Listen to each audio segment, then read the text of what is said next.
हमारे मराठी में कहावत है अध्यक्ष महोदया, आई जेऊ घाली ना आणि बाप भीक मागू देईना। ते तब आप राज्यों की सरकारें गिराने के प्रयास में लगे हुए थे और इसका खामियाजा आज देश के हर आदमी को भुगतना पड़ रहा है। इंग्लिश ग्रामर न शिकता तुम्हाला फराटेदार इंग्लिश बोलायला शिकायचं आहे का? आणि तेही फक्त 99 रुपयामध्ये? तर मग वाट कसली बघताय? डिस्क्रिप्शन मध्ये आणि कमेंट बॉक्स मध्ये दिलेल्या लिंकवर जाऊन लगेच कोर्स जॉइन करा। श्री अमोल कुल्हे जी। धन्यवाद अध्यक्ष महोदय। हम सब जानते हैं कि आज हम कोरोना की वैश्विक महामारी से लड़ रहे हैं। हमारे देश में पहला केस 30 जनवरी को पाया गया था। आज 9 महीने बाद क्या परिस्थिति है? सरकार अपनी पीठ थपथपा रही है कि रिकवरी रेट अच्छा है, मॉर्टेलिटी रेट में कमी आई है। इसके लिए मैं सरकार का अभिनंदन करता हूं, लेकिन इन आंकड़ों के पीछे छुपकर हम इस सच्चाई से मुंह नहीं मोड़ सकते कि आज तक कोरोना की बीमारी की वजह से 90,000 देशवासियों ने अपनी जानें गंवाई है। 90,000 डेथ्स, और इसमें इनडायरेक्ट डेथ जैसे लॉकडाउन की वजह से सड़क पर चलते हुए माइग्रेंट लेबर्स की मौतें, कारोबार चौपट होने की वजह से परिवारों ने की हुई सामुदायिक खुदकुशियां, ऐसी मौतें शामिल नहीं है। और इसलिए आज ये देश की जनता सरकार से जवाब मांग रही है कि जब कोरोना अपने देश में हाथ पैर फैला रहा था, तब आप अमेरिकी राष्ट्राध्यक्ष के स्वागत में मशगूल थे। जब देश की सेहत संभालने के प्रयास जरूरी थे, तब आप राज्यों की सरकारें गिराने के प्रयास में लगे हुए थे और इसका खामियाजा आज देश के हर आदमी को भुगतना पड़ रहा है। अगर दूरदृष्टि दिखाते हुए आपने उसी वक्त हर इंटरनेशनल ट्रैवलर का RT-PCR टेस्ट कराया होता तो आज ये नौबत नहीं आती। और फिर आपने सरप्राइज इवेंट की तरह लॉकडाउन देश पर थोप दिया। लॉकडाउन लगाते वक्त ये नहीं सोचा कि इसे फेज्ड आउट मैनर में भी लॉकडाउन किया जा सकता है। यह नहीं सोचा कि मार्च के महीने में कोरोना का स्प्रेड सिर्फ शहरी इलाकों में था, ग्रामीण इलाकों में नहीं। और नहीं आपने लोगों को तैयारी करने का अवसर दिया, थोप दिया देशव्यापी लॉकडाउन। परिणाम स्वरूप किसानों के हाथ से फसल चली गई, कईयों की रोजी रोटी चली गई, माइग्रेंट लेबर्स को सैकड़ों किलोमीटर पैदल चलना पड़ा। लोगों ने बच्चों को बिस्कुट खिलाकर, पानी पिलाकर सुला दिया, लेकिन आप पर विश्वास रखकर उन्होंने उफ तक नहीं की। फिर आपने कहा तालियां बजाओ, हमने तालियां बजाई, थालियां पीटी, घंटानाद किया, शंख ध्वनि किए, दिए भी जलाए, हमने सब किया, आप पर विश्वास रखकर किया। और विश्वास ये था कि सरकार पूरी जिम्मेदारी से कोरोना की रोकथाम करेगी। आज भी oxygen bed, ventilator, ICU bed की उपलब्धि के आंकड़े जोर शोर से बताए जाते हैं अध्यक्ष महोदया, लेकिन वास्तविकता क्या है?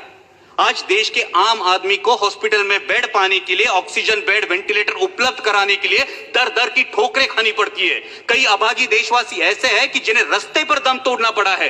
क्या देश ने आप पर विश्वास जताया था, उसका यही फल आपने देश को दिया है? आज 9 महीने बाद भी सर्वशक्तिशाली सरकार देशवासियों के दिलों से इस दहशत को उखाड़ फेंक नहीं पाई, जिनकी उनके दिल में इनसिक्योरिटी है, अपनी जान को लेकर, अपनी सेहत को लेकर, अपने काम को लेकर, अपने भविष्य को लेकर। तो क्या यह हमारी विफलता नहीं है?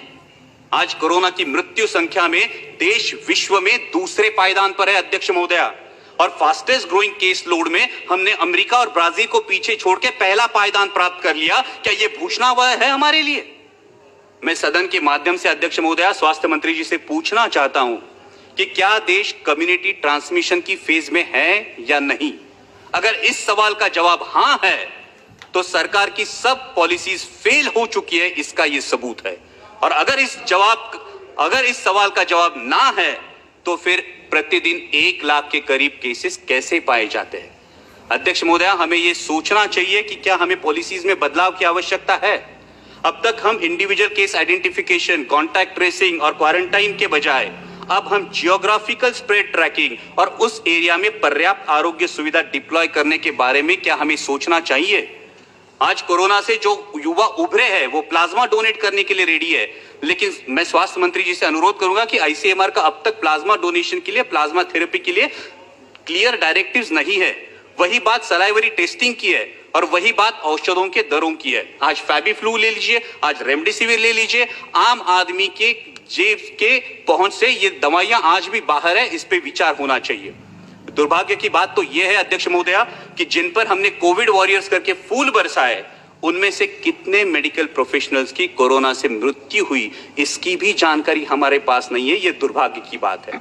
जब मैं ज्योग्राफिकल डिस्ट्रीब्यूशन की बात कर रहा हूं अध्यक्ष महोदय, तो मैं मेरे साथी सांसद फैजल जी का अभिनंदन करूंगा कि लक्षद्वीप में आज तक एक भी कोविड का केस पाया नहीं गया, इसलिए मैं अभिनंदन करूंगा। लेकिन उसी के साथ जब हम ज्योग्राफिकल डिस्ट्रीब्यूशन की बात करते हैं तो कोविड से सबसे बाधित राज्य मेरा राज्य है महाराष्ट्र। आज महाराष्ट्र में 22% केसेस है और 37% डेथ्स है। अध्यक्ष महोदय, मैंने अभी शुरू किया है, अभी मैं करेक्टिव मेजर्स पे आ रहा हूं। अध्यक्ष महोदय 2 मिनट दीजिए, सिर्फ 5 मिनट। सिर्फ 2 मिनट दीजिए। और जैसा सांसद अरविंद जी सावंत ने कहा, उस प्रकार से महाराष्ट्र सरकार पूरी तरीके से कोशिश कर रही है, आदरणीय शरद पवार जी के मार्गदर्शन में कर रही है। हमारे स्वास्थ्य मंत्री राजेश जी टोपे आए दिन फील्ड पर है, लेकिन WHO के अनुमान के अनुसार नवंबर दिसंबर में हालात और बिगड़ सकते हैं अध्यक्ष महोदया। और ऐसे में भारत सरकार ने 1 सितंबर से महाराष्ट्र सरकार की ventilators, PPE kits, testing kits, N95 mask, ये मदद पूरी तरह से रोक दी है।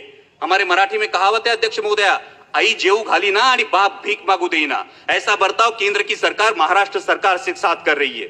क्या महाराष्ट्र के रहवासी देशवासी नहीं है? क्या महाराष्ट्र के रहवासियों के प्रति केंद्र सरकार का कोई उत्तरदायित्व नहीं है? मैं इस सदन के माध्यम से मांग करता हूं कि अविलंब महाराष्ट्र सरकार को टेस्टिंग किट्स और अदर कंज्यूमेबल्स की मदद मुहैया की जाए। और उसी के साथ अनइंटरप्टेड ऑक्सीजन सप्लाई के लिए महाराष्ट्र में ऑक्सीजन मैन्युफैक्चरिंग मेगा यूनिट के निर्माण के बारे में सोचा जाए। अध्यक्ष महोदय, जब हम कोविड की लड़ाई में रिसोर्सेज की बात करते हैं, उतना ही अहम है स्किल्ड मैन पावर। जैसे कि आरोग्य मंत्री, मैडम ये बहुत अहम मुद्दा है, देश के लिए बहुत अहम मुद्दा है कि जैसा कि आरोग्य मंत्री जी ने बताया, कोरोना का वैक्सीन आने में कुछ समय लगेगा। मालूम। तो इसके लिए हमें सिर्फ 2 मुद्दे, इसके लिए हमें स्किल्ड मैन पावर की जरूरत पड़ने वाली है। और इसीलिए जो नेशनल हेल्थ मिशन के रेट्स है, उन रेट्स में आसानी से स्किल्ड मैन पावर उपलब्ध नहीं हो सकती। इसलिए नेशनल हेल्थ मिशन के रेट्स को रिवाइज किया जाए ताकि और ज्यादा स्किल्ड मैन पावर इस कोरोना की लड़ाई में इन्फ्यूज की जा सके। और उसी के साथ बहुत बहुत धन्यवाद MCI के माध्यम से